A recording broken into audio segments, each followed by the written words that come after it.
10 টাকা দাও। আব্বা আব্বা, আরে দাদা, এই ফকির মানুষটাকে দেখে পালাচ্ছ, কিছু 10-5 টাকা সাহায্য করে দাও। আরে শালা, কিটুকে তো চিনা চিনা মনে হচ্ছে। কোথা দেখেছি। হ্যাঁ, এই শালা কাজলের জামাই। এবার আর গাঁটটা মারতে হবে। আরে দাদা, তো কি ভাবছো, 10 টাকা দিবা তা?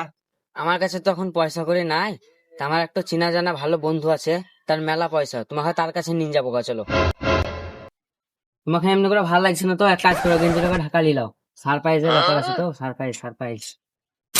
রে বাপরে, গেঞ্জি টাকা দিতে বললে, ওই যে থার্ড প্রাইজ আছে, মনে হয় মেলা টাকার ব্যাপার আছে। এই দেখো চলে আইছি, এবার তুমি তোমার ভাষায় ভিক্ষা চাও। কই গো দাদা, কিছু খাইনি, 10-5 টাকা দিয়ে সাহায্য করবেন, 2 দিন ধরে কিছু খাইনি দাদা। কিরে, কাকে নিলি রে? ভিক্ষারি, তোমার জানাশোনা আত্মীয় ভিক্ষারি। চিনা জানা ভিখারি মানে?